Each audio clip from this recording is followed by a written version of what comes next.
Mhm. Who's going to read first? Mhm.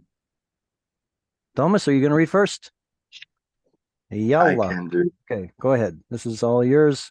Here, let me scooch it over just a little bit like this so that I can see all Okay. your smiling faces. Yeah. Just a moment. And Okay. there we go. Um,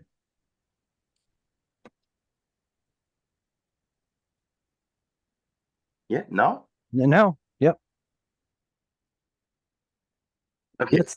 עכשיו. אלה פקודי המשכן, משכן, משכן דאבל? אוקיי. המש, המשכן, משכן העדות אשר פוק, oh, oh, there is So no here's vowel. Ah, doch, yes, there's a okay. patach. Sorry, I got shifted Pukad, to the right. pukad is from pukad. Yeah. Right. Mm-hmm. Puk, yes, yes. פוקד על פי משה עבודת הלוויים ביד איתמר בן אהרון הכהן. Very good. All right, I'll read through one time and then we'll point out some things that require some discussion. אלה פקודי המשכן, משכן העדות, אשר פוקד על פי משה, עבודת הלוויים ביד איתמר, בן אהרון הכהן. All right, so it seems like you had just a little bit of trouble with this one right here. What are we looking at right here with the pukad? Yeah, yeah. Now I searched the vowel, but now I see it. Yeah, Pukad. It's from Pakad. right. It's from pakad. What binyan is it? Pual. Yeah, we've got the u'al, strong doubling dagesh, so it's a u'al, which means it is passive. So we don't know who did the appointing or counting, but that just that it was done. It was counted. Um, Mhm. El Pequdei, it's the same root as this right here. So these are the sum or the countings of Ah, yes. Hamishkan. And then you get a repeat. What's the difference between this Mishkan and that Mishkan besides the Ha? The vowel? The first one is a construct. This one right here, it has a kamatz, so this is an absolute form. This one has a patach, so it's the construct form. Yeah. So Mishkan of Ha'edut. And that's where the of comes from right there. It looks to me like it's doubled. You can see what the English translation has done here. It's like these are the countings of the tabernacle, even the tabernacle of testimony. So it's almost like a repetition because we need to say something else about the edut, putting the edut on the end of it. And then asher gives us even more information. Asher pukad, which was counted, alpi, according to the mouth of, literally, mouth, or that which he said, he commanded, that is Moshe, according to the mouth of Moshe, according to the command of Moshe. Avodat halviim, here's another construct form. What's avodah? Yeah. Work, service So of halviim. Where's the strong dagesh that we expect right here? It's missing. um, it's a definite It article. is. The definite article usually takes a strong dagesh in the next letter. Here, it's omitted. Ah, oh, there is no. Right, Okay. it should be there, but it's not. And it's because of this shva right here. There are certain letters that simply forgo the dagesh when they have a shva. And it's still Yes. a definite article Mhm. though. The Levites, halviyim. Biyad Itamar, this is Ithamar, one of the sons of Aaron, ben Aharon, HaKohen. We know that the word Kohen means priest. What does the root of the word mean? Kaf, he, nun. Lechahen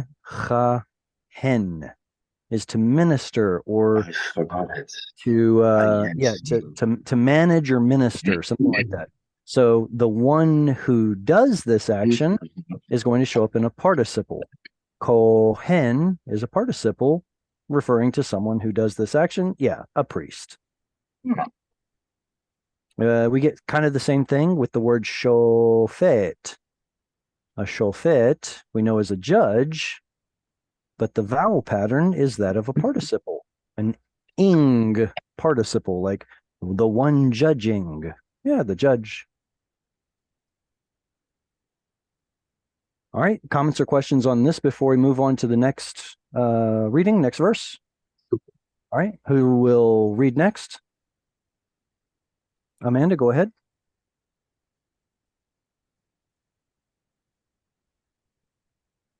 Turn your mic on so we can hear you, though. Okay. There you go. Ubselel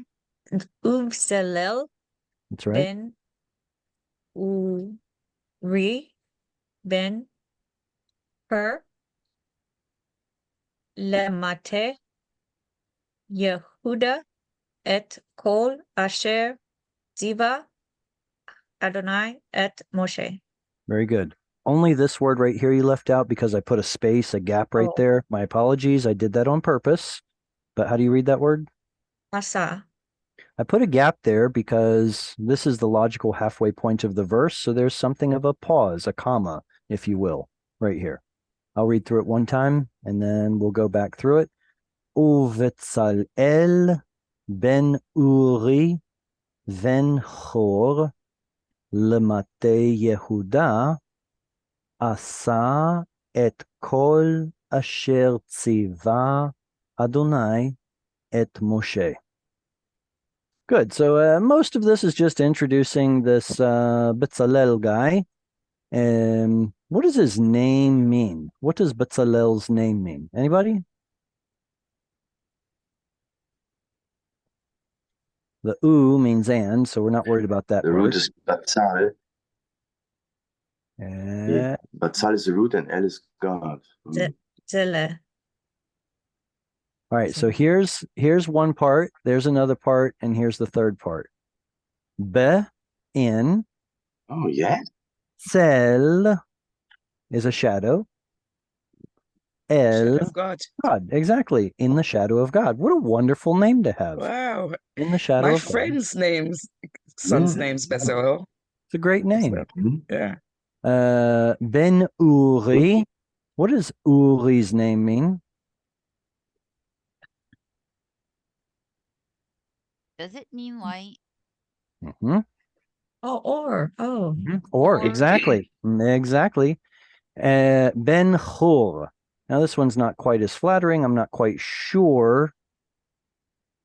The word that I know is actually from a different. Never mind. I'm not going to say that. I don't know what Hor means. I probably should, but I find it fascinating to find out what people's names mean in the Bible. I find it much more fascinating than just reading a dry genealogy. Lemate Yehuda. What is a mate? Family, clan. Yeah, a tribe, obviously. It's written right there. Yeah. It comes from the word nata, which means to incline or lean. What? The root is nun, tet, and a missing yod. Well, actually, we get a missing nun and a missing, okay, whatever, missing yod. A mate comes from the word for a staff, something you lean on. And that staff then becomes the representative symbol of the entire tribe, almost like a standard will represent an entire clan. So yeah, it does mean tribe. It also means staff. The staff or tribe of Judah. Okay, so Bezalel comes from Judah. He's the one that Asa, he made. What did he make? It answers the question. Kol, everything, and then more about that everything. Asher tziva Adonai et Moshe. So, all that the Lord commanded Moshe. Exactly. He made all that the Lord commanded Moses.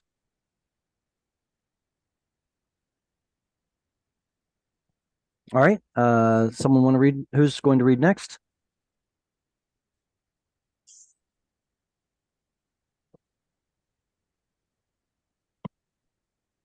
Angela, you want to read?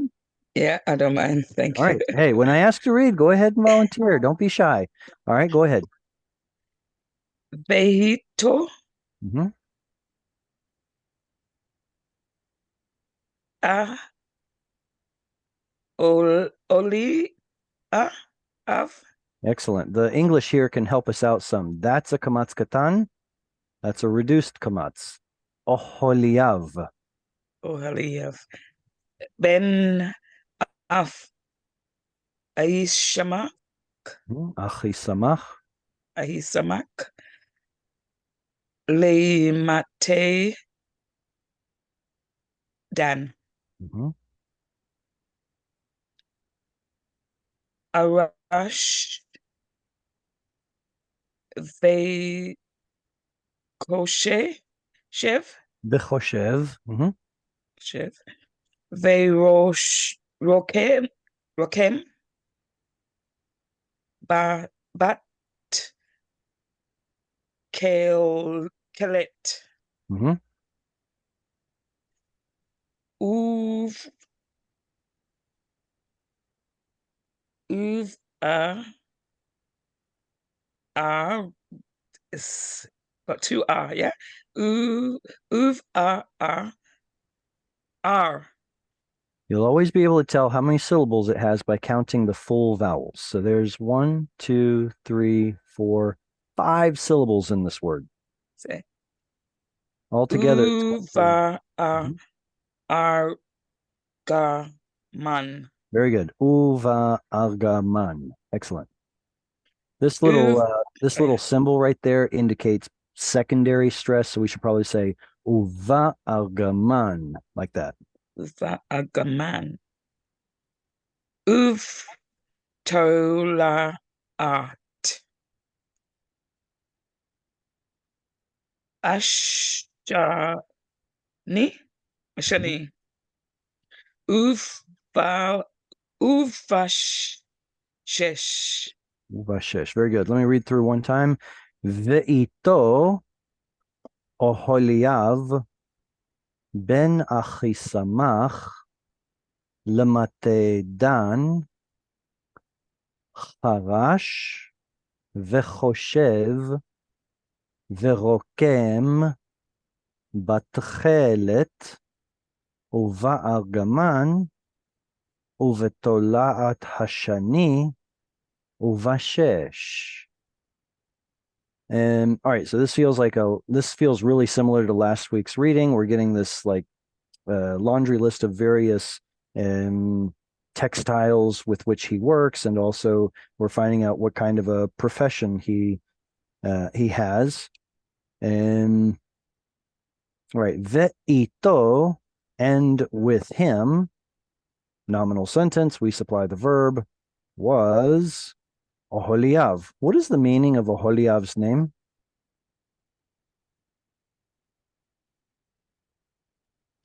Father is my tent. You can Good. translate it. Ohel is a tent. Tent. So Oholi, Tent Yeah. of fathers. that looks like it means my tent. Turns out that Hebrew used to have case endings. So either this is my tent or this is the tent of. A father's father. So it could be the tent of the father, which makes a little bit more sense than my tent is the father. Maybe, maybe not. I think this is a case ending, which tells us that it's a genitive form, a genitive word, the tent of father, the father. Cool. Ben Achisamach. All right. What does his name mean? Who is an Ak ach? his brother. Yeah. And samach is, it's the root from which the letter samich comes. Samach is to lean or trust. So brother Brothers of, my trust. yeah, maybe either, yeah, something to do with brother and trusting. So brother of Oh. trust, or my brother trusted, or I don't know, something like that. Lemate Dan, so of the staff or tribe of Dan. Now we get to see his profession. Harash, an engraver. Vechoshev. Now, choshev in modern Hebrew just means to think. But in biblical Hebrew, it's something a lot more. It's a skilled craftsman, what they're calling a cunning workman. Rokem, you'll notice that this is a participle. This is a participle. He is a cunning workman. He is an embroiderer, meaning he is the one doing that action, like a participle ing. And what does he embroider? He embroiders with batchelet. And we talked about tchelet last time, that blue textile that probably comes from the sea snail or mollusk or whatever it is in the Mediterranean Sea. And then also argaman is the purple, which comes from the same source. Uva argaman, the difference is how much light you expose it to at a certain point in its processing. Uva tola'at hashani. What's a tola'at? A worm. It's worm. A worm, absolutely. A worm, well, probably like a silkworm that produces this scarlet or crimson red thread. Uvashesh, which comes from 6. shesh. Okay, shesh looks like the word for 6. It does, but I'm pretty sure it's not related, but I could be. Wait, 1, 2, 3, 4, 5, 6, 7. I'm not sure that it's related. Shesh is flax linen. Comes from the unusual part of the flax. Excuse me, I didn't mean to say it that way. The non-edible part of the flax is what you turn into linen.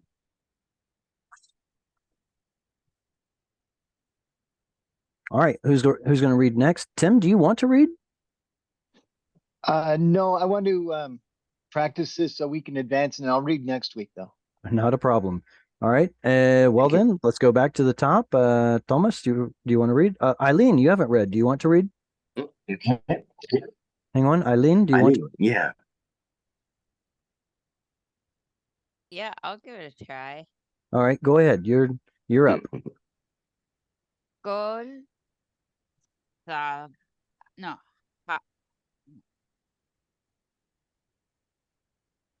Ha. Hava. Hazahav. Oh, Hasaha. Hazahav. You gots to have it. It's gold. Gasta. Gots to have it. Zahav. Okay. Kol hazahav. No.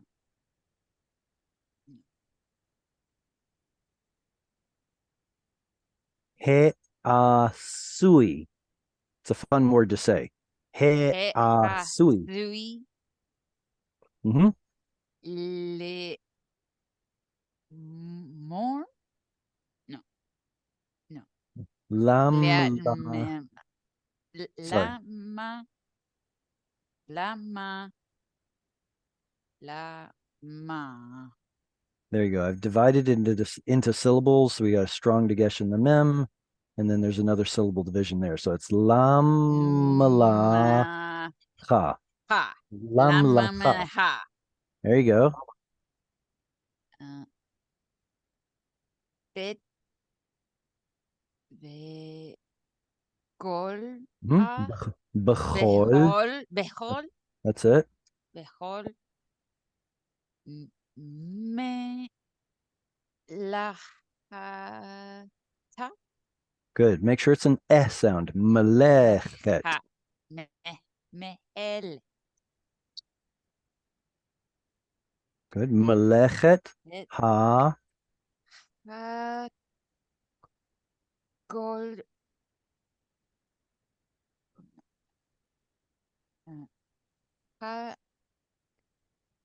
Hakodesh. HaKodesh. Right. You have to, maybe the font is difficult, but there's a difference between the rounded resh and the dented dalit. So this one's dalit HaKodesh. HaKodesh. Good. Vayhi. Vaye'i.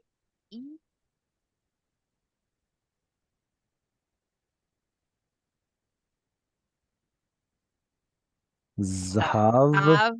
Mhm. Zahav. Ha- Te. Ne. U. Peha. Hatnufa. Hatnufa. Tenufa. Mhm. Okay.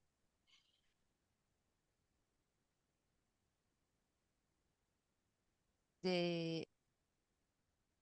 Ro? No. Tesha. Desha.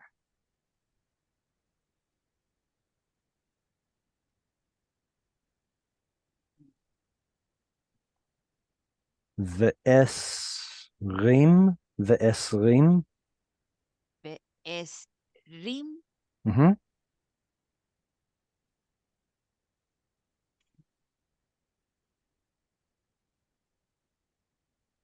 Kikar. Car. Yeah. When you see that dot right there, make sure you think of the E as in ski. Key E. car. Car.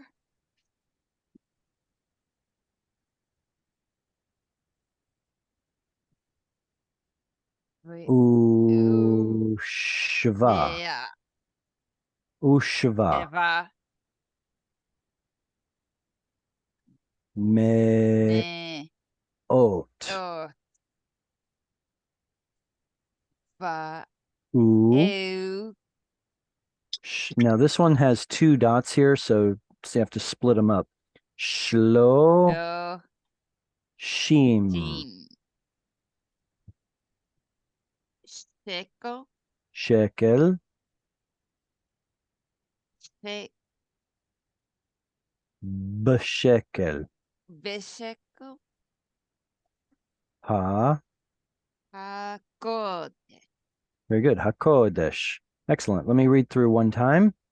Kol hazahav he'asui lamlacha b'chol malechet HaKodesh vayhi zahav hatnufa tesha ve'esrim kikar ushva meot ushloshim shekel b'shekel hakodesh.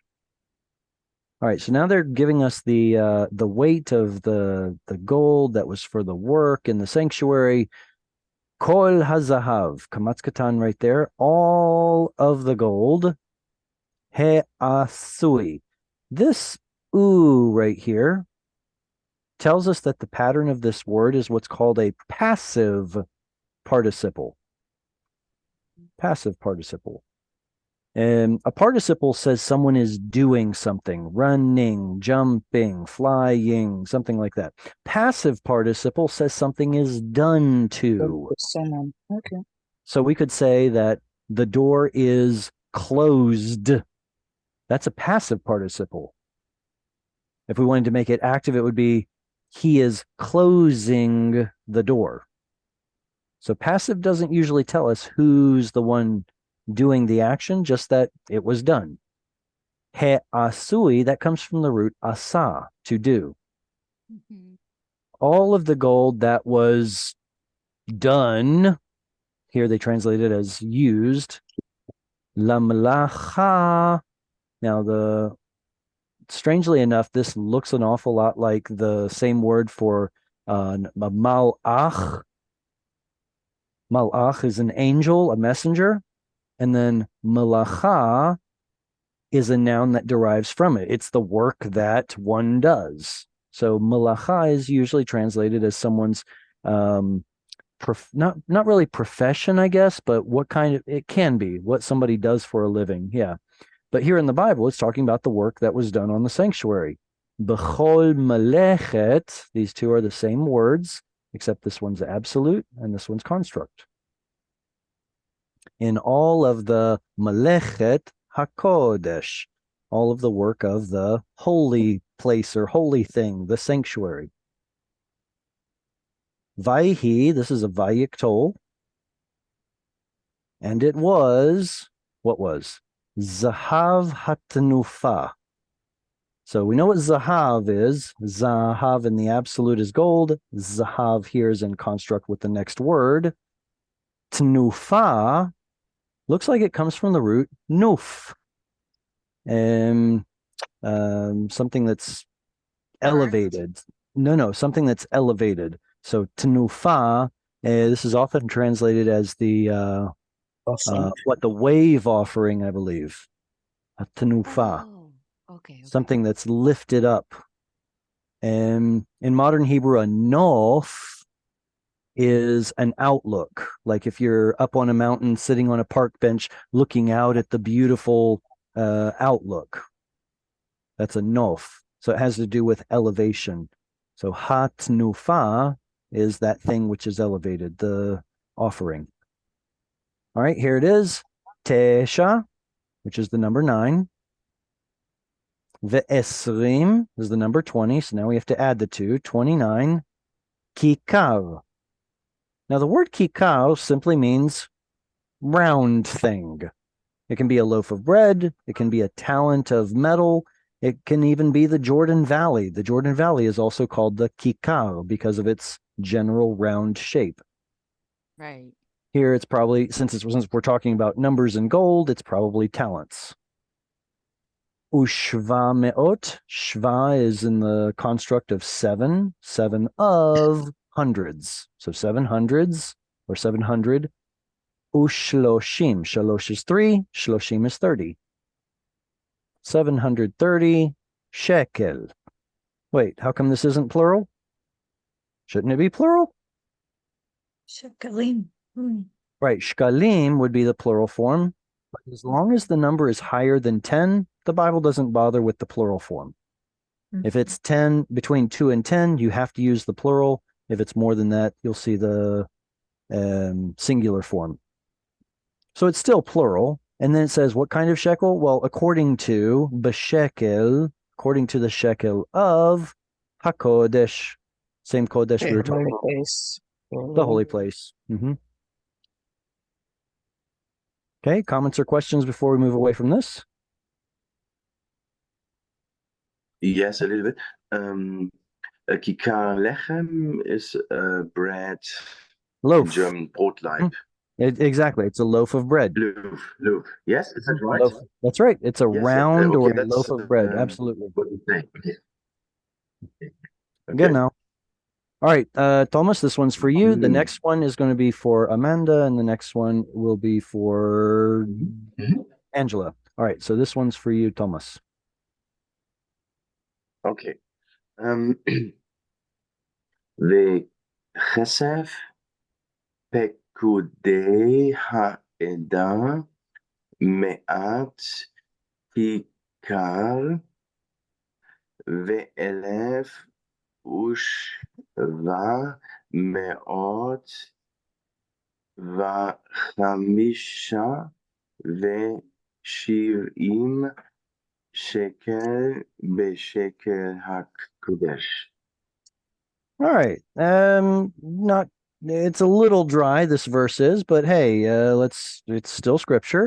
I'll read through it one time. V'chesef Pequdei ha'eda me'at kikar ve'elef ushva me'ot v'chamisha v'shiv'im shekel b'shekel hakodesh. All right, so we're getting to see how numbers work here in Hebrew, in biblical Hebrew a little bit.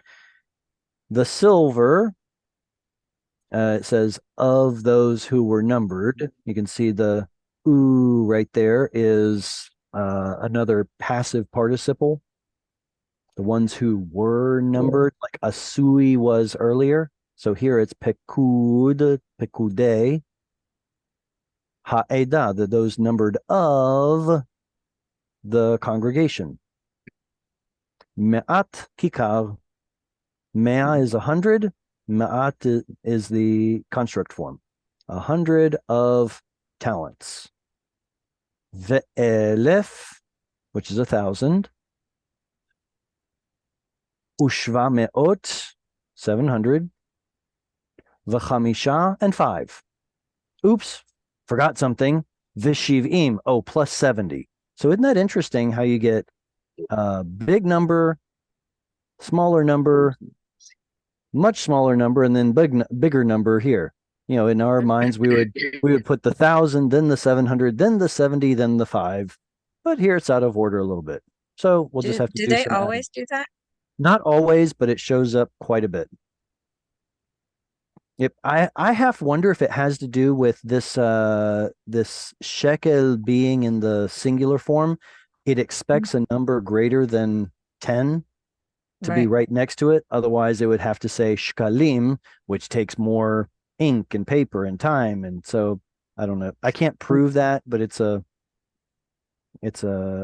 possible. Okay, shekel, and again, b'shekel hakodesh, like we saw earlier, according to the shekel of the sanctuary. Amanda, go ahead. Okay. Beka lagul gelet machatzit. Oh, wait a minute. Lagul golet. Very good. Okay. Machatzit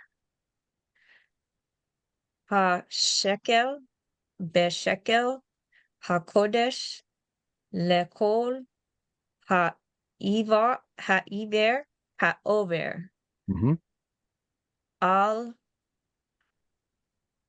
ha'pekudim miben esrim shana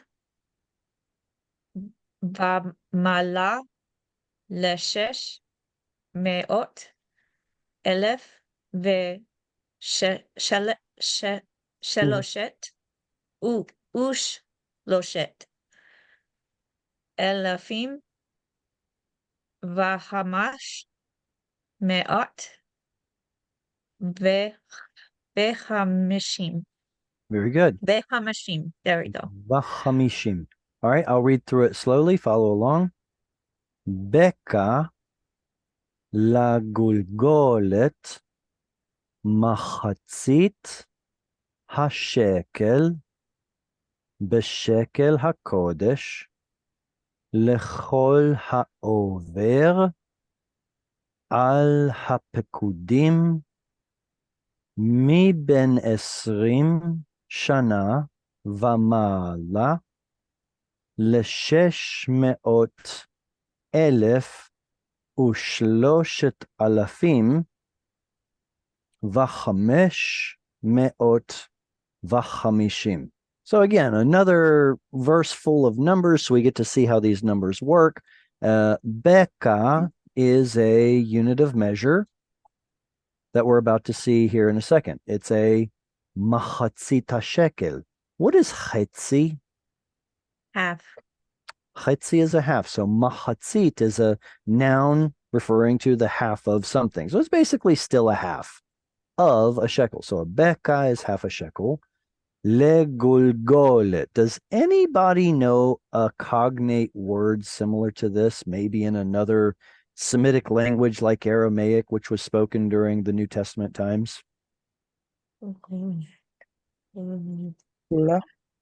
Golgotha. Oh, So gulgolet comes from the idea of round thing, referring to someone's head. The skull is Golgotha, and here Gulgolet is referring to each head. Like if you're counting up people, you say how many heads are there, right? It's referring to all the people there. So here it's like count up the skulls. How many are there? There's a beka for every skull, for every individual, every man. Machatzit hashekel, which is half of a shekel, b'shekel hakodesh. Third time we've seen this.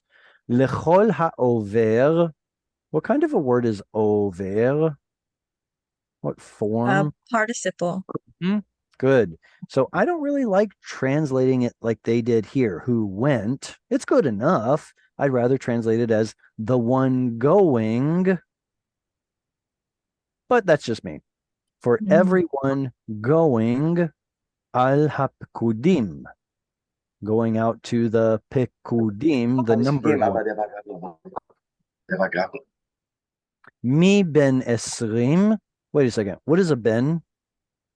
Brother. Son. Son. Ach is a Oh. brother. Ben is a son.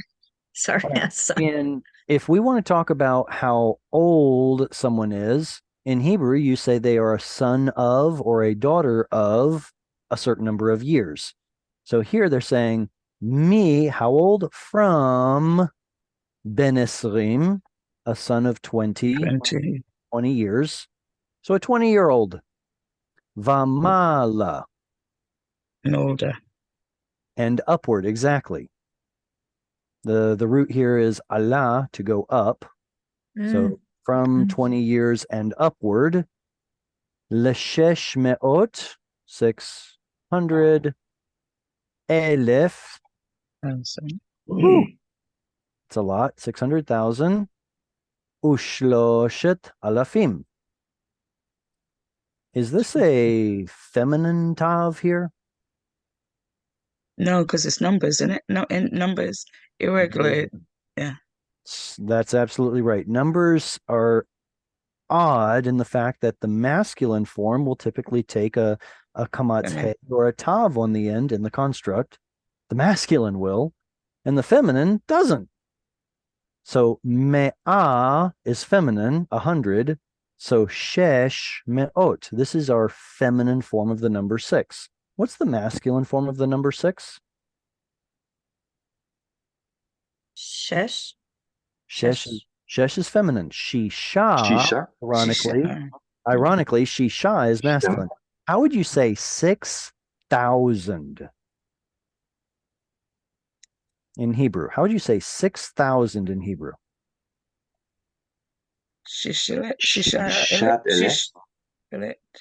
Good. We can either say shisha or sheshet alafim. Either shisha alafim or sheshet alafim. It depends on how exactly you want to say it. If you're talking about the 6,000 the 6,000 men, it would be sheshet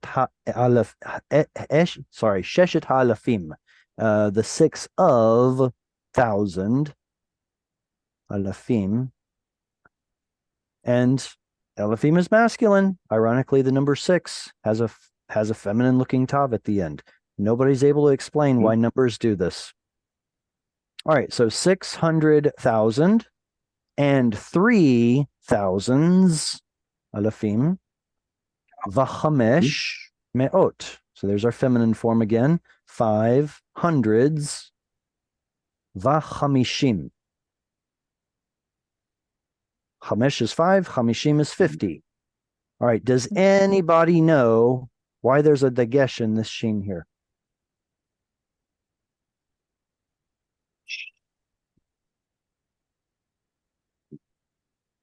It's okay. I asked the what is it called? The Akdamon that researches the Hebrew language in Israel, and I asked them about it.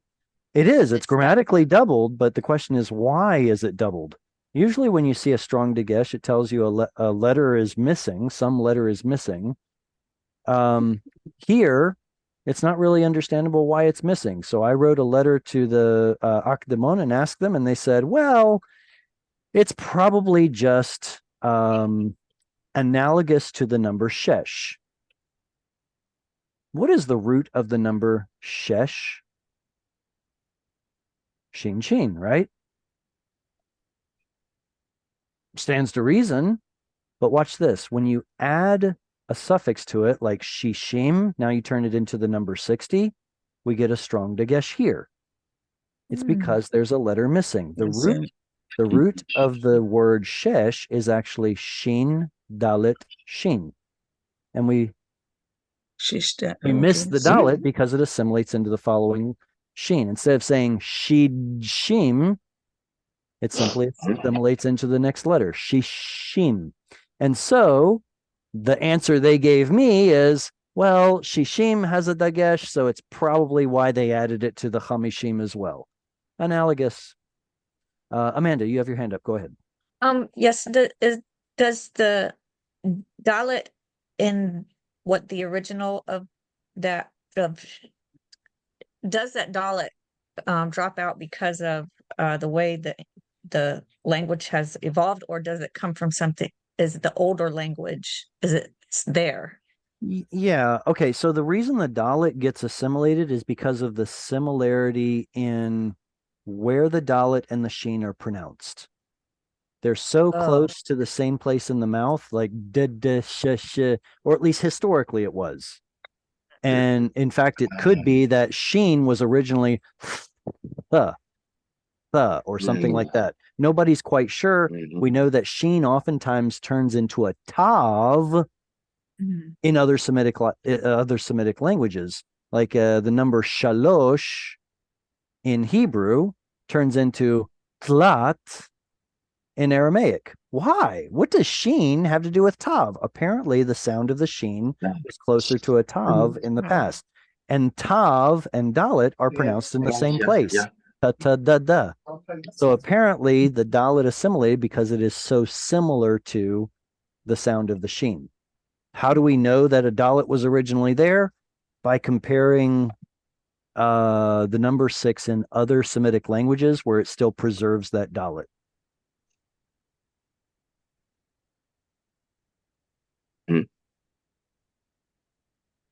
Okay, any comments or questions on this? And the galal?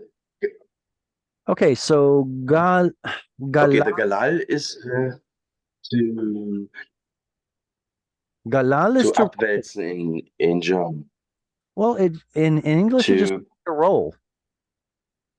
yeah, yes, to roll up, yes. Now That's I rule, wonder, yeah. I wonder if Galal, the root gal, gal, which is a wave, is related to it, having to do yeah. with repetitious movement, and possibly even gil, which is to rejoice, Gil. in the idea of when you're rejoicing, you're dancing, you're making repetitive motions. And then galgal is a word that's invented later on to represent the wheel. It's from this root galal, but the gimel is reduplicated in order to make a new meaning.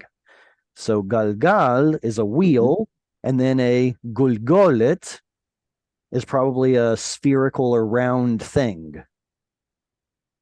A skull. And that's where Golgotha comes from, the place of the skull. Yeah. Okay, that's the same meaning, gal. Also is the same root from gal. Also I think so. Gul. Okay. Because we are abwälzen, what the name is in English.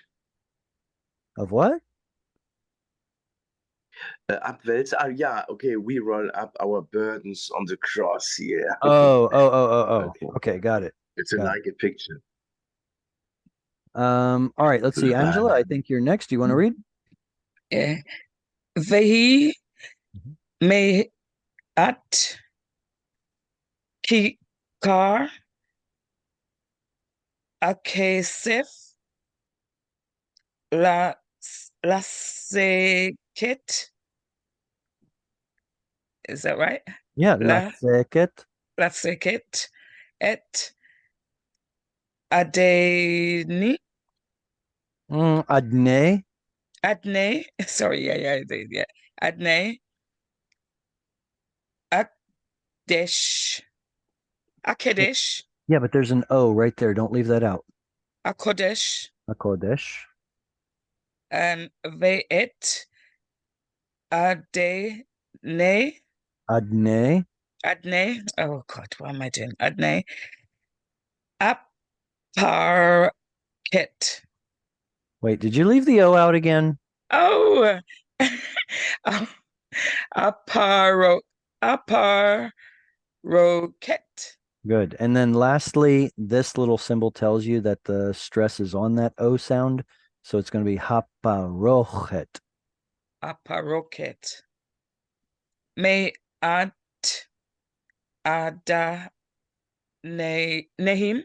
Adanim. Hear Adanim. that comma looking thing with the dot? All of that is the cantillation accent mark. Okay, So the because vowel is only the chirik with the yod, and it looks like it's tzere, doesn't it? yeah, that's what I thought it was. Got to watch out for that comma with a dot in it. All right. So Okay. adanim. Adanim lem at akikar kikar la den. La La oden. Well, there's no No? O here, but la aden. La aden. All right.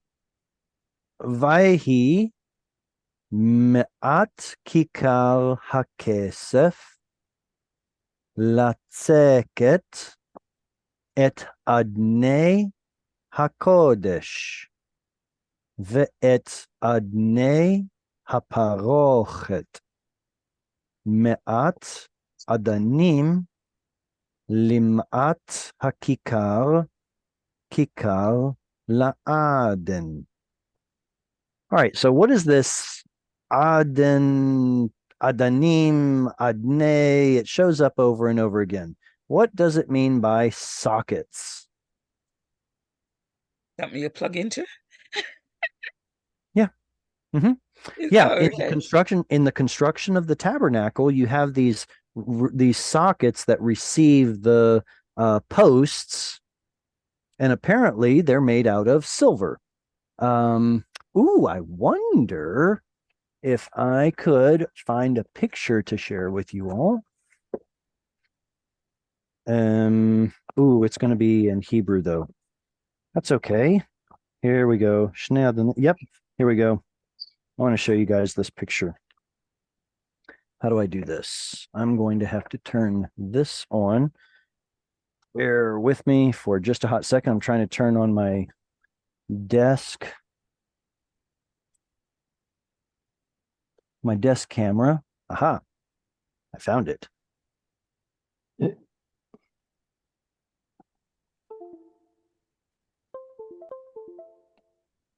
Ooh, now watch this. Share. Please work, please work, please work. Okay, not this one. Not that one. This one. All right. So Oh, this yes. is That's cool. perhaps It you all plugged have in. seen this before. These are the full color pictures at the back of this Mikrot Gedolot, which is the Chumash in Hebrew with all of the rabbinic commentary. It's all here's the text of the Bible. You get some Aramaic translations, which are called the Targumim, and then tons of commentary from famous names like Rashi, Chizkoni, Seforno, maybe, or Ibn Ezra. Maybe you've heard of these guys before. But anyway, at the back of the book, it includes some pictures to help represent some of the concepts in this particular volume. And one of them is the construction of the tabernacle. These Was plugged in. are your plugins, your adanim. And this is your post and of all those posts that go around the tabernacle. I wonder if they give like a zoomed out picture. Sure would be nice if they did. No, that would be too much to ask, wouldn't it? Here we go. There you go. So this is what they give as a representation for the tabernacle, and each one of these posts has its own adanim at the bottom. And that's supposed to be a cherub. Rawr. If I were looking for that book on, like, say, Amazon, what would I type in? Tell you what, What did let me point you to a better book which has the same pictures at the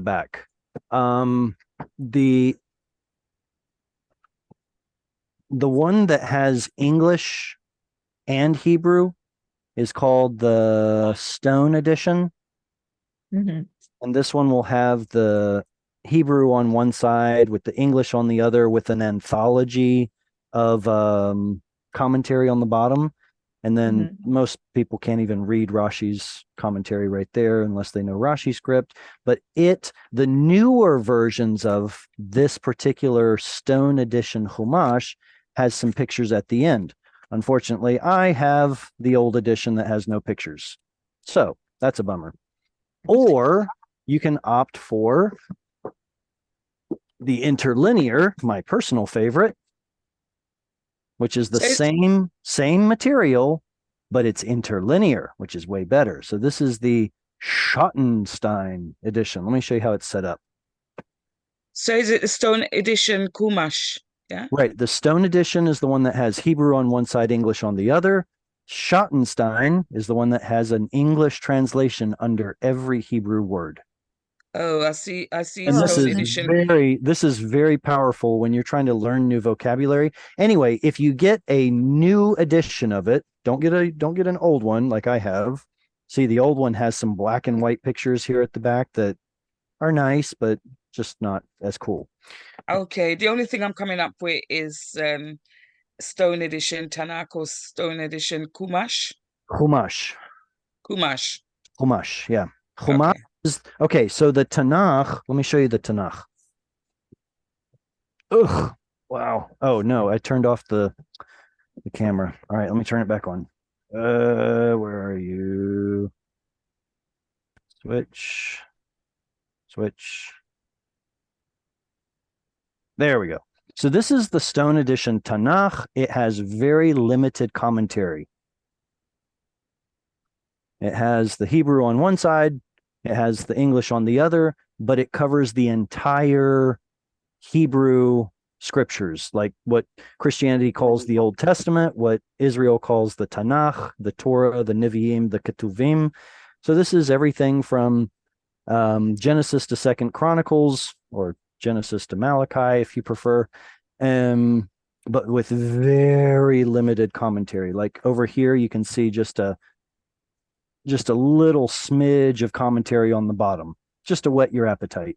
Whereas the Chumash is more commentary heavy, and it only includes Genesis through Deuteronomy and the 5 Megillot. Does anyone know what that means, the 5 Megillot? The 5 books of Moses. No. No? So here's the thing. This Hebrew right here says Hamisha Chumashe Torah.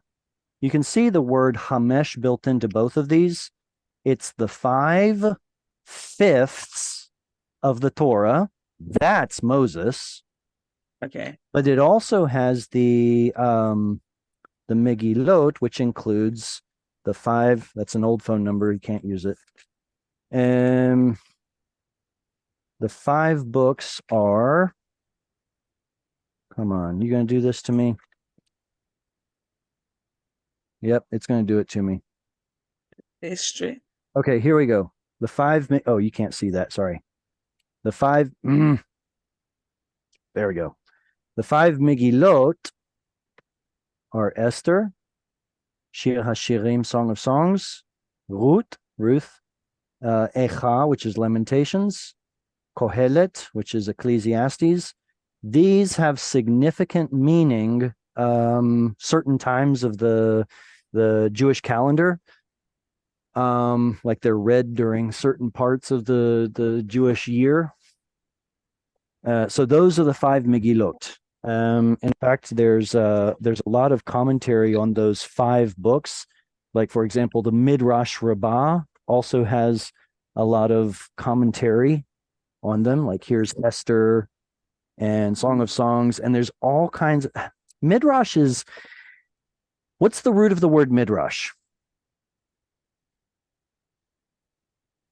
Dash. Which means? I forgot this now.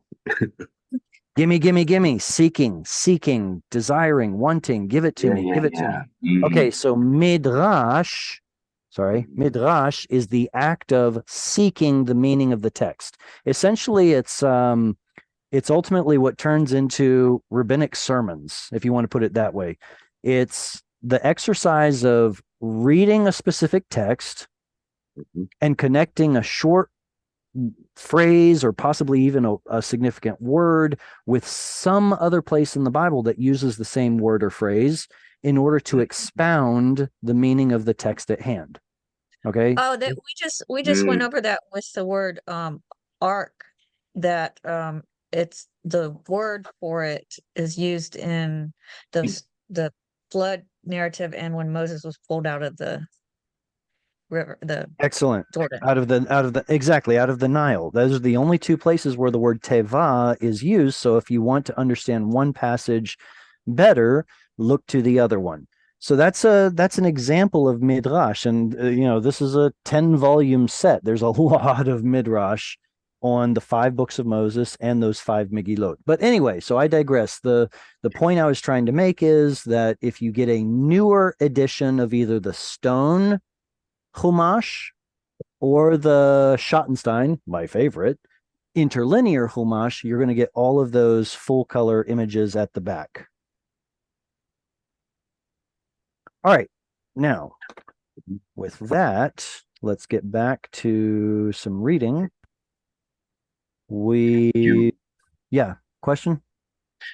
You mean you read the Bible through you understand the Bible, oh man, in German, die Bibel durch die Bibel selber lesen. Also durch die. Read the Bible through itself. Let the Bible translate the Bible. Yeah. You mean that, no? Yes, with I think that's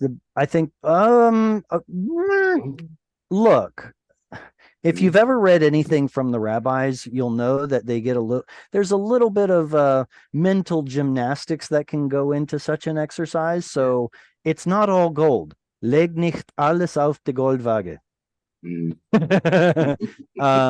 But there's a lot of interesting connections because the midrash is written, most of it's written, well, I don't know if it's most, a lot of it is written before the advent of Christianity, or at least the advent of the enmity between Christianity and Judaism. So you're going to find a lot of interesting connections between like New Testament stuff and midrash. It's actually really fascinating. Like, for example, one of the midrashim covering the binding of Isaac, Isaac carried the wood up to the top of the mountain to be burnt on it. The midrash says this is like one who carries his own cross.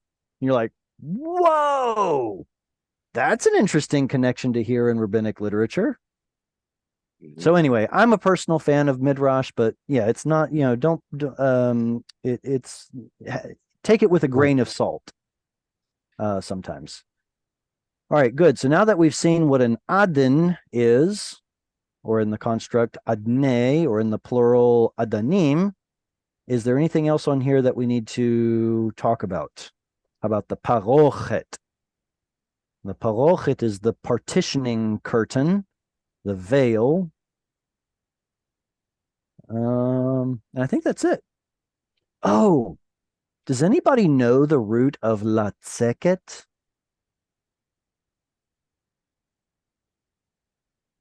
Second.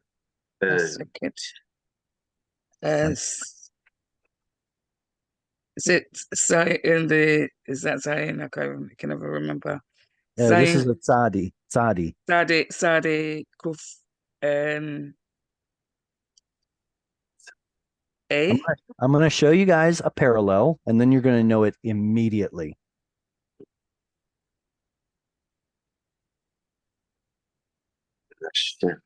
Shabbat. What is lashevet?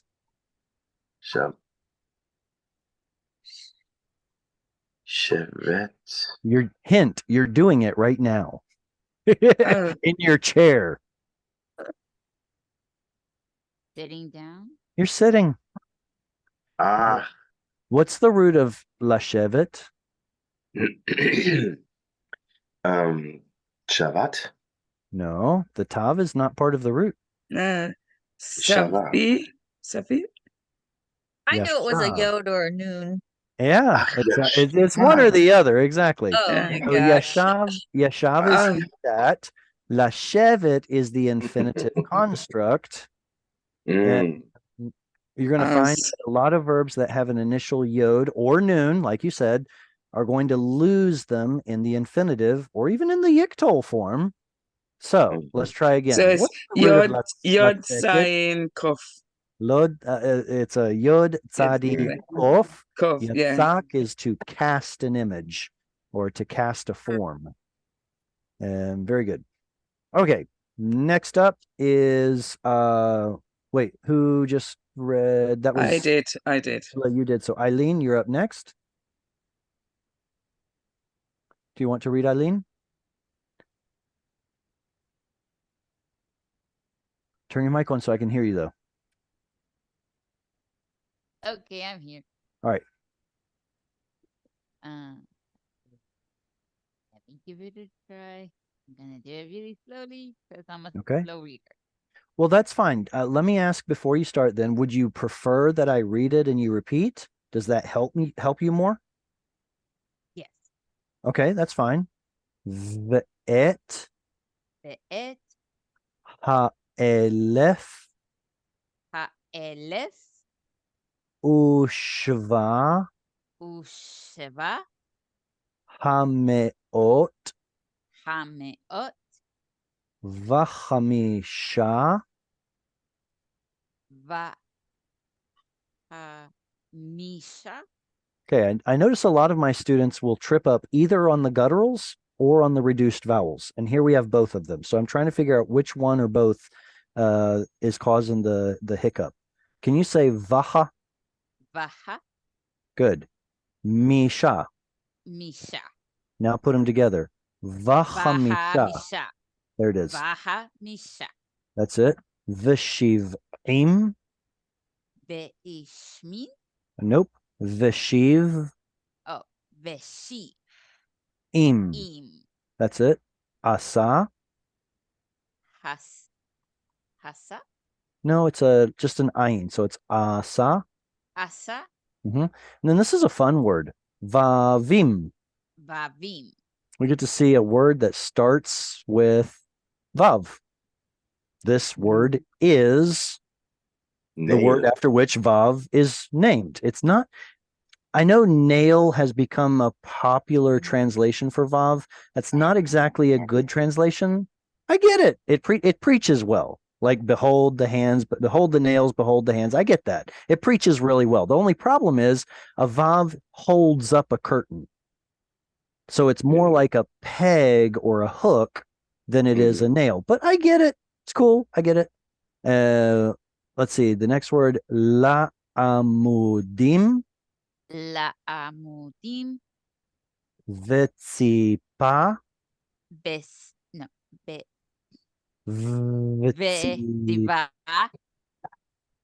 Did you make a P sound here? Vetsipa. There it is. Rashehem. Rashehem. Vechishak. Vehishak. Otam. Otam.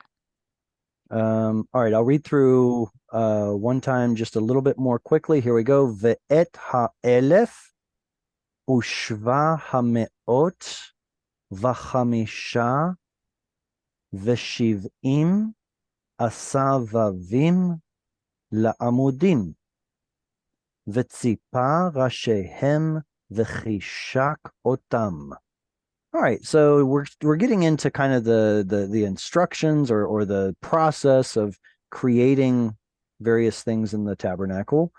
First off, we're finishing off the numbers thing, right? Ha'elef, 1,000, shva me'ot, 700, chamisha, masculine or feminine? Muscular. Yeah. Masculine. This is the masculine form. V'shivim and 70. What? Well, shekels. Apparently, it's just implied.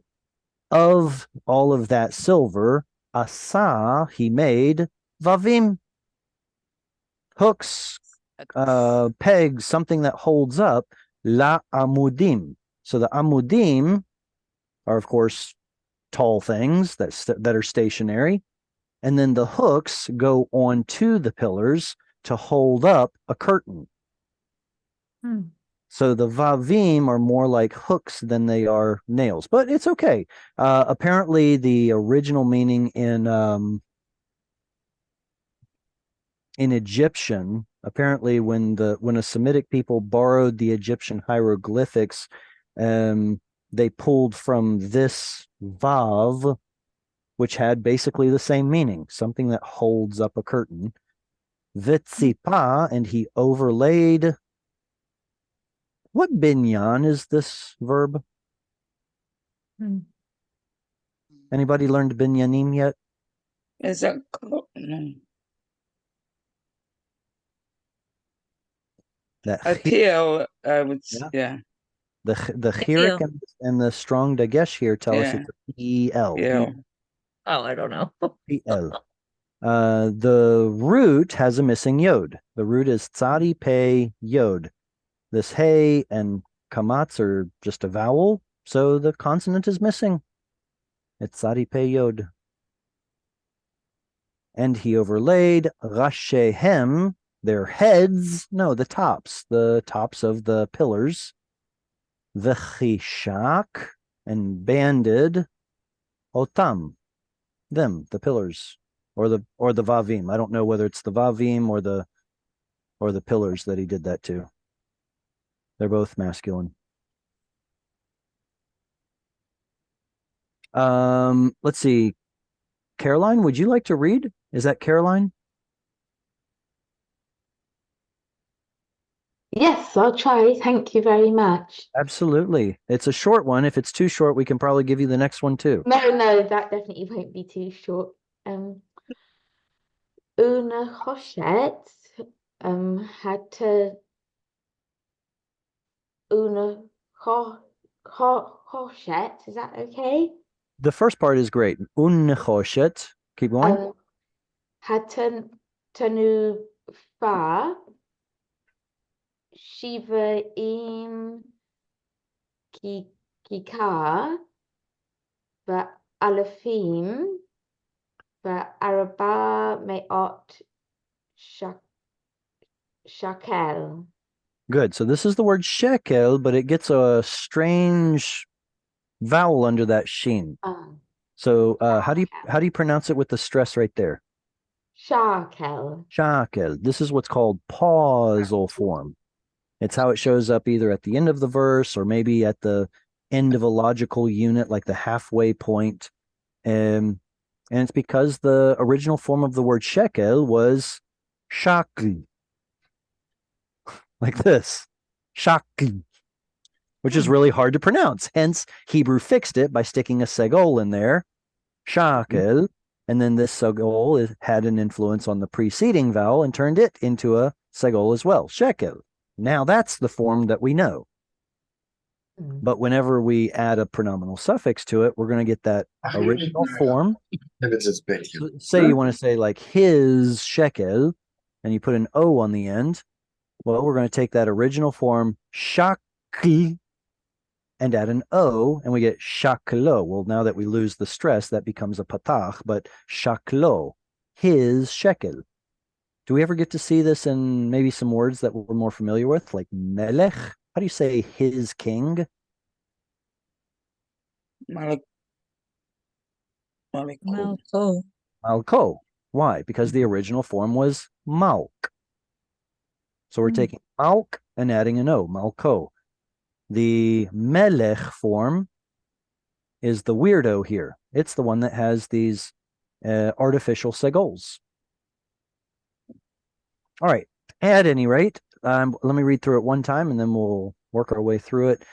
Unnechoshet hatenufa shiv'im kikar ve'alpayim ve'arba me'ot shakel. This is, let's see. So the only thing that I heard that needed a little fixing was this one right here. I think you said alafim, which means thousands, Whereas here you get the ayim suffix. Do you know any other words that have ayim at the end? Yadayim. Yadayim. What does the word yadayim mean? No, means- something. It does mean hands, but it means something just a little bit more than hands. It means two. 2 hands. So this ayim is actually a dual suffix. In English, we have singular, we have plural. But in Semitic languages, we get singular, plural, and dual, 2 of them. So here's your dual ending. What about oznayim, your ears? Or einayim, your eyes? What about Yerushalayim, Jerusalem, which is made up of 2 parts after probably about 722 BCE? So here, alpayim is referring to 2000s, 2000. Let's see. Is there anything in here? Nechoshet comes from the root nahash. Snake. What does a snake have to do with bronze? The bronze snake in the wilderness. Fair enough. Yeah. Fair enough. There was a snake made of bronze in the wilderness, but it's probably more likely that the reason that Nahash and Nechoshet have the same root is because they have the same color. Think of like a rattlesnake, whatever snake comes to your mind, some kind of golden or bronze colored snake in the wilderness. That's probably where it's getting the name from. That sparkling Nechoshet color is that of a snake. Yeah, maybe that's why they have the same root. All right. All bets are off. Who wants to read? I'll try again. I'll go again if nobody else. Does anybody else? Amanda? Okay, so both of you are up. Let's see. Go ahead, Angela, and then Amanda has the next one. Vahas ba et adni peta ohel moed vehet mitzbah Mizbach. mitzbah. I hear you saying T.S. Mitz. Can you say Miz instead? Mizbach. Very good. Mizbach. Mizbach. Yeah.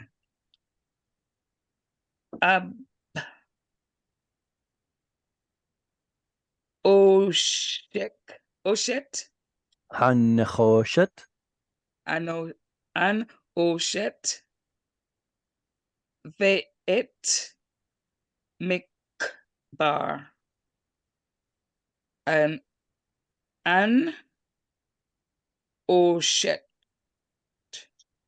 Asher lo.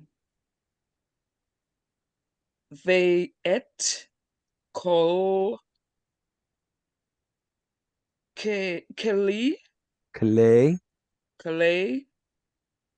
amitz. This is mitz, isn't it? No, No, it's those- amiz. Amiz be. That's right. Amizbeah? Mizbeach. So here's your Z, and here's your S. Okay. Good. All right. Hamizbeach.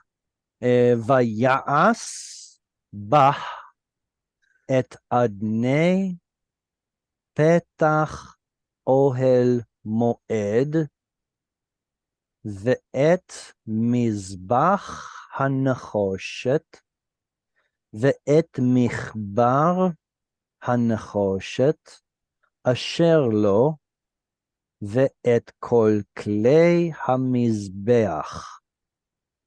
And what's the singular form of clay?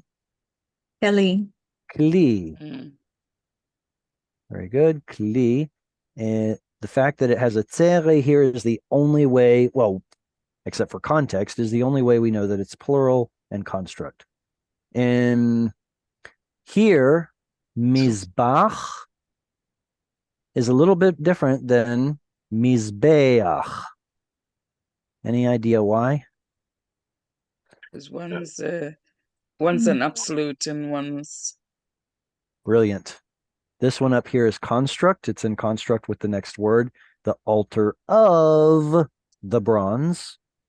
Whereas here, this is in an absolute form at the end of a construct chain. Kol kle ha mizbeach. And Amanda, you have your hand up. Go ahead. It's about bah, Yeah. with the H. I thought that the Dagesh, the mapik in the H was a feminine thing. Ooh, that's a great observation. Most of the time it does. And in fact, here it does too. Bah is referring to in, at, with, her. So we have to go back up in the text and find what feminine singular thing they're talking about that he made. Oh, I see, with it. Okay. He made with it the adne. There are plenty of examples though where the mapik in the hay does not refer to feminine. It could be, for example, the root of a word in gavoah. Let's see, gavoah. The word gavoah means high up or even tall. High up is probably better. The root is gimel bet hay, consonantal hay, not to be confused with words like asa, where the hay at the end is only representing the vowel ah before the scribes ever inserted it. So we've got two different ideas here. The root of asa is actually einstein yod, but the yod went missing. How do we know? Because you put it into a different form, like I did it, and it becomes asiti. There's your root. Asiti, I did it. But in the 3ms form, there's no yod. You don't get to see it. This, on the other hand, is part of the root. So how would you say, I don't know if, I think this is possible in biblical Hebrew. Forgive me if I'm wrong, but how could you say something like, I was high? Not in that sense, but just like I was high up on a mountain. Gamali. Gavah. Gavali. T. Oh. It would be gavati. That's a consonantal hey. Gavati. It's the same as like the consonantal hey and haya, this one over here. Because in the yictol, it becomes yih. Consonantal hey. Yih. Yay. That's just a vowel, but that's a consonantal hey. So also this one. So when hey shows up at the end of a word, the vast majority of the time, it's assumed to be representing a vowel. When it's not representing a vowel, that's when it gets a dot. And guess what? The vast majority of the time that happens, it's representing that 3fs pronominal suffix. Whether it's ah, like this, right? Something belongs to her, or if it's showing up like in the prepositional phrase here, bah, in, at, with, her, it. Okay, so what does it refer back to? Does anybody remember? Let's go to the previous verse. Probably the Nechoshet, right? The offering? Okay, so offering is also feminine. Shivim kikara. Shivim. I don't know if kikara is masculine or feminine. I thought it was masculine. So I'm wondering if it's either Nechoshet or Tenufa, right? Well, he made something with it. So which one's a construction material? Bronze. So it's probably, and he made with the bronze the adne, the sockets to the door of the tent. A little question. Mm-hmm. The last word, is that the passive form? Is it zere? No.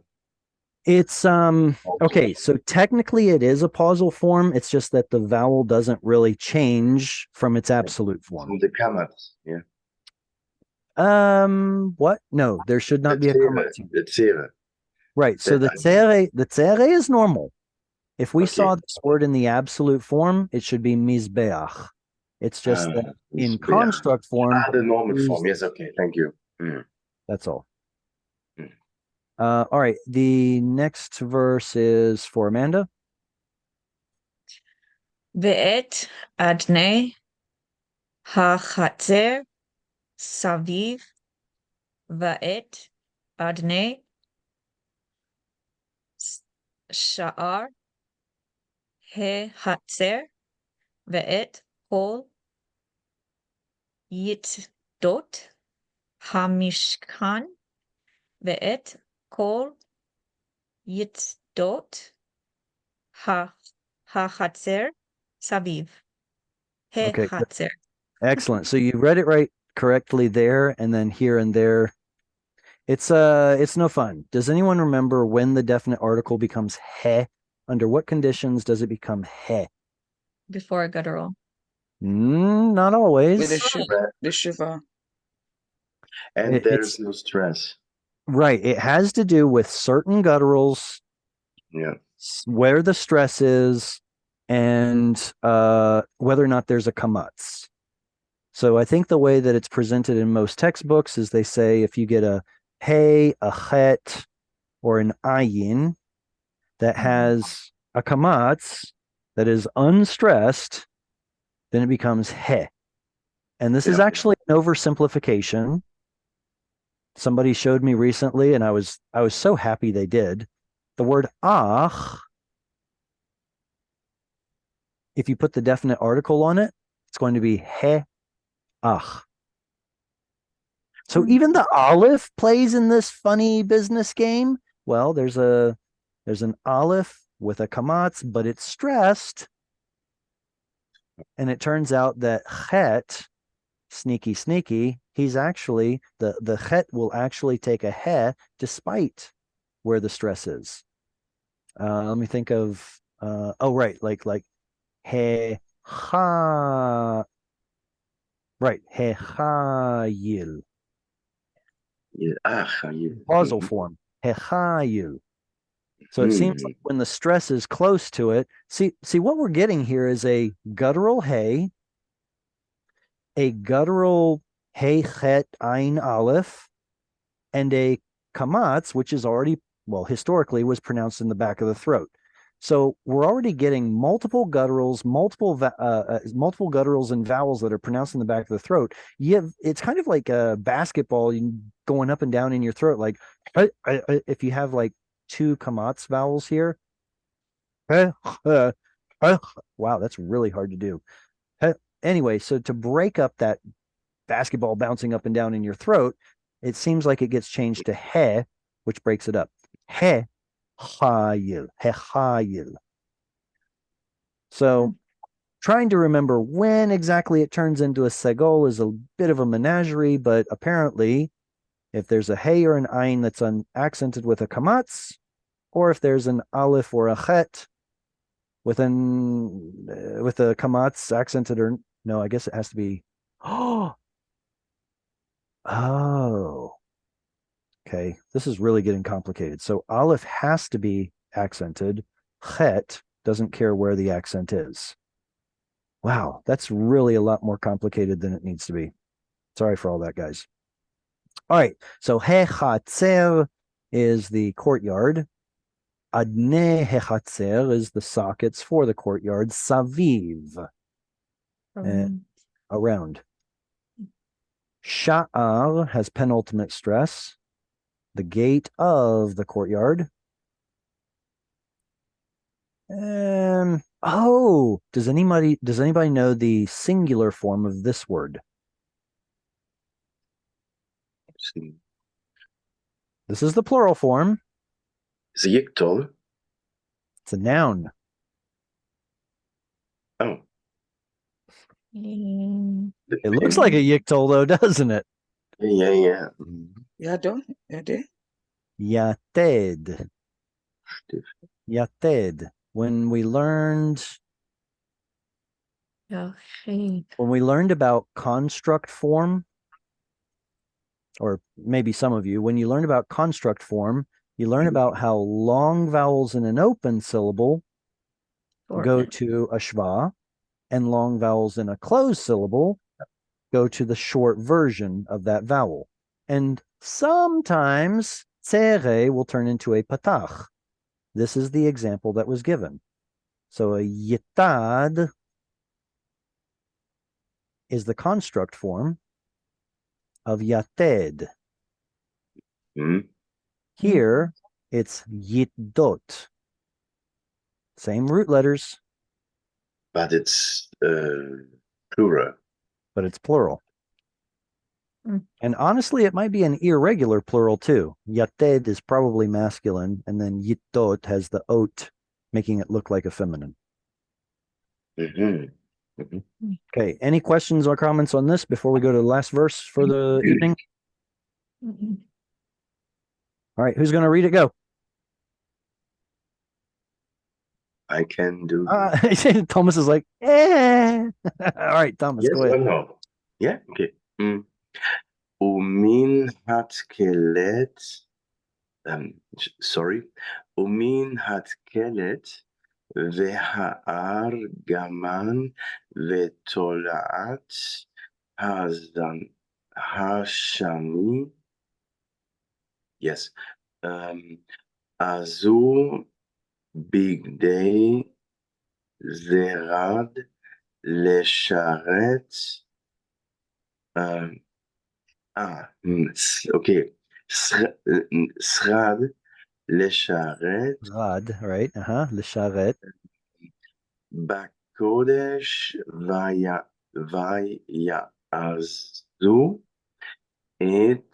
ויעשו את בגדי הקודש אשר לאהרון כאשר ציווה אדוני את משה. Very good. There's not a whole lot new in here, I don't think. Umin hatachelet v'ha'argaman v'tola'at hashani asu vigde, vigde srad לשרת בקודש, ויעשו את בגדי הקודש, אשר לאהרון, כאשר ציווה אדוני את משה. Does anybody know how to say, I hate to do this, does anybody know how to say bathrooms in Hebrew? They are the sherutim. They are the services. The sherutim. סליחה, איפה השירותים? שם. Where's the bathroom? Over there. But here, lisharet is the PL verb for ministering or serving. So the priests are doing the action of lisharet. This is also the verb we get to see in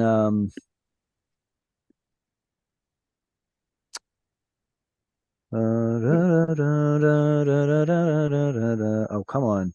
Shalom Aleichem Malachei Hasharet. It's the song that's sung for Erev Shabbat, inviting the ministering angels to come in and bring in the Shabbat. That's also the angels of Lisharet, ministering angels. Vaya'asu, and they made et bigdei hakodesh, the garments of holiness. Here it translates that as an adjective. Asher la'aharon, which is to, that is belonging to Aaron. Ka'asher tziva Adonai et Moshe, just as the Lord commanded Moses. Okay, any final thoughts, comments, closing questions? That's Chada Ambathia is Cheder Ambatya. That's a little bit of a higher Hebrew way of saying the bathroom. It's the room with the tub. So the washroom or something like that. Cheder Ambatya. Amanda, you have your hand up. Go ahead. What is the next section that will be read? Ooh, that's a good question. Okay. I suppose for the sake of thoroughness, let's start with Vayikra, which is going to be Leviticus 1 through 3, essentially. But you can see how far we've gotten here. So if you can study Leviticus 1, then you'll be prepared for next week. Okay. What is this? What is, I saw when you opened this up, it's sectioned off. Where can I find those sections? What, Section, tell me what you mean by sectioned off. like, when, Like how the Torah is divided into sections? right. Mhm. Ah, okay. Well, if you're interested in getting one of those Chumash books that I mentioned earlier, it will actually tell you all of the sections at the front. It's called the Torah portion cycle, or Parashat Hashavua, the Torah portion That's of what the week. that's what they read in the synagogue, right? On different Correct. days. There are 54 hang on a second. 54 sections, and sometimes two of those will be read together. That's called a double portion. Sometimes it's not read because it's a particular holiday, but they're all divided up. So if you want to talk about a certain section of the Bible, you would call it by its Torah portion name, rather than, Genesis chapter, 6? It would be Parashat Noach, the Torah portion of Noah. Mhm. And so I guess you can find it online if you look up the Torah portions, or Parashot Hashavua is what it's called in Hebrew, the split up sections of the week. But if you do get a Chumash, it'll have an index at the front with all of the different parashot. Okay, And thank you. Leviticus is going to be Vayikra. Yeah, I think it's 1 through 3. Okay. So we'll do that next. Truth be told, though, Vayikra ended yesterday. So that means starting today should be the next parasha, but that's okay. For the sake of thoroughness, since this is basically just learning Hebrew, I'd say let's just go ahead and do Vayikra next week. All right. Any other comments, questions? If you all enjoy learning Hebrew, and if especially if this is helpful to you, I would highly recommend making a donation. And I will see you all next week. Same place, same time, Sunday at 5 o'clock New York time. And until then, lehitraot v'shalom. Yeah, thank you. Shalom. Shalom. Shalom. Shalom. Thank you. Toda. Genau. Ja, und ganz kurz hier. Das speichere ich mal ein.